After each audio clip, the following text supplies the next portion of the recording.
안녕하세요. 이사해요 대표 장동현입니다. 자, 이사 견적 비교 사이트가 고객님을 보호하는 건 쉽지 않다라는 주제로 설명드릴게요. 자, 이사 견적 비교 사이트를 쓰면 안전한 업체에 연결을 해주고 이렇게 광고를 많이 하는데 견적 비교 사이트에 그에 걸맞는 수준의 업체를 소개해 줄 거라고 생각하시는 분들이 많아요. 하지만 오늘 제가 그 착각을 깨뜨리겠습니다. 실제로 사람들이 착각하는 게 이사 비교 사이트를 쓰면 검증된 업체들이고 사고 나면 책임지는 업체들이고 문제가 생기면 사이트에서 고객과 이사업체 그 중간에서 중재를 해준다고 이렇게 생각하시는 분들이 상당히 많으세요. 그러나 현실은 그런 것도 있기는 하나 대체로 그렇지 않을 수 있다는 점을 말씀드리겠습니다. 지금부터 비교 사이트의 실제 구조를 제가 설명을 드릴게요. 견적 비교 사이트는 이사 전문 업체가 아닙니다. 다시 말해서 이사만 하는 전문 업체가 아니라 다른 분야도 많이 있는데 이사하는 업체도 소개하는 공간입니다. 이 비교 사이트는 여러 아이템 및 카테고리들을 가지고 있어서 다양한 분야의 고객님들이 많은 분야에 걸쳐서 여러 고객님들이 계시기 때문에 거기에 이사에 관심이 있는 고객님도 일부 있습니다. 그래서 사이트에서 고객님의 이사 정보를 알게 된 이사업체가 고객님께 연락을 드리고 견적을 드리고 계약이 되면 수수료를 받는 구조입니다. 그래서 그 사이트가 뭘 책임지고 뭘 중재하고 그런 역할을 하는 사이트가 아니라는 거예요. 그래서 예를 들어 볼까요? 네이버의 지식인이 한때 굉장히 큰 신드롬이었어요.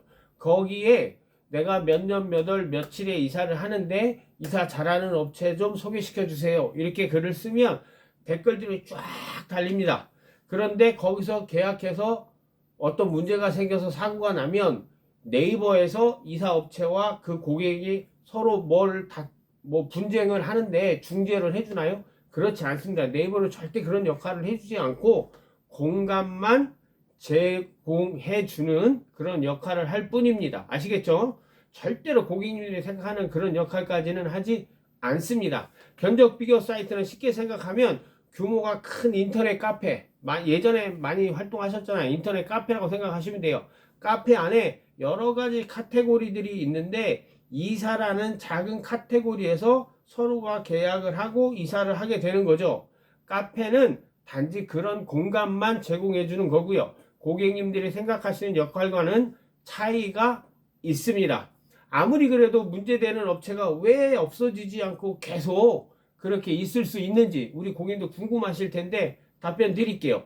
이사업체가 처음에 가입할 때는 자기 회사에 서류만 제출하면 가입이 됩니다. 그리고 문제가 생길 경우에 주의를 주는 곳도 있으나 대부분 이사업체와 고객님과 직접 해결하게끔 권유를 합니다. 사이트가 이런 식으로 말하고 행동하면 굉장히 안 좋을 것 같잖아요. 그 회사 이미지라든가 그 사이트의 이미지 안 좋을 것 같잖아요. 그래서 제가 단점이 많을지 장점이 많을지 말씀드릴게요. 결과적으로 말씀드린다면 장점이 훨씬 더 많습니다. 왜 그러냐면 우선 어찌됐건 이사업체의 숫자가 많아야 서로 간에 가격 경쟁이 돼요. 그리고 싼 가격이 나와야 고객님이 이사업체와 계약을 하고 그래야 그들이 수수료를 받을 수 있게 되는 거예요. 그럼으로써 그 사이트가 더 활성화되고 살아 숨쉬는 것처럼 느껴질 수 있는 겁니다. 아시겠죠?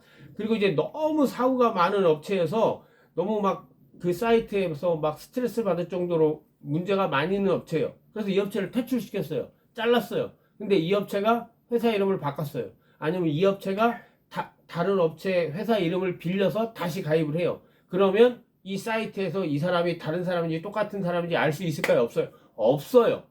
아시겠죠? 그래서 그 문제가 있는 업체는 나갔다 들어왔다를 반복하기는 할 수 있지만 계속 거기에서 영업을 하고 돈을 벌고 있게 되는 겁니다. 그러면 실제 사고가 나면 어떤 일이 벌어질까요? 예를 들어서 이삿짐 어떤 부분이 파손이 발생을 했는데 이사업체가 계속 고객님이 이사업체에 계속 전화를 하는데 통화가 안 돼요. 그럼 우리 고객님들은 어디다 전화할 것 같아요? 그 사이트의 고객센터 뭐 1588 뭐뭐뭐뭐 이제 고객센터에 전화를 하겠죠. 그러면 고객센터가 뭐라 그러냐면 저희는 해드릴 수 있는 게 없습니다. 고객님과 이사업체와 직접 해결하셔야 됩니다. 그러면 아주 맞는 말이에요. 왜 그러냐면 앞서도 설명드렸지만 공간을 제공하는 역할만 하는 것이기 때문에 그런 답변을 드리는 게 맞습니다. 하지만 고객님께서 가지고 계셨던 선입견 때문에 이제 폭발하는 거죠. 그래? 고객이 피해를 봤는데 아무 조치도 안 해주고 나보고 알아서 하라고? 이거 뭐야? 그러면서 이제 그 고객센터 담당하시는 분과 말다툼을 하게 됐죠. 그러려면 왜 나한테 업체를 소개해주고 알선을 해주고 왜 그런 걸 하지 말았어야지 왜 하냐고. 그렇게 해봤자 답이 없어요. 왜 그러냐면 잘못된 고객님의 선입견이 만든 결과물이기 때문에 우리 고객님들께서 받아들이셔야 됩니다.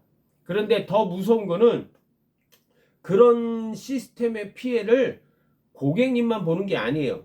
무허가 이사업체도 존재하고 과도한 가격 경쟁으로 정상업체도 낮은 가격으로 참여를 하기 때문에 그러다 보면 인건비도 줄여야 되고 또 뭐 여러 가지 이런 시스템적으로 조금 한두 개는 건너뛰어야 되고 그러다 보니까 현장 사고가 증가하게 되고 오히려 정상적인 이사업체들도 그런 잘못된 견적 비교 방법 때문에 피해를 보게 되는 겁니다. 자, 그러면 지금부터는 현실적인 대안을 말씀드릴게요.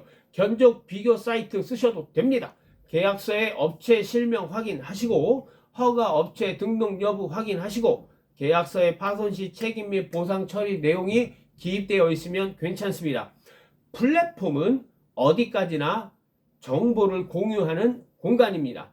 플랫폼이 보장보험은 아닙니다. 내 집 이사 계약을 하기 위해서 내가 걸을 수 있는 건 걸러내고 알아볼 건 알아보면서 주의를 하셔야 되고 계약과 동시에 모든 것은 내 책임으로 받아들이셔야 된다는 점 말씀드리겠습니다. 그리고 다음 영상에서는 제가 견적 비교 제대로 하는 방법에 대해서 설명드리겠습니다. 시청해 주셔서 감사합니다. 고맙습니다.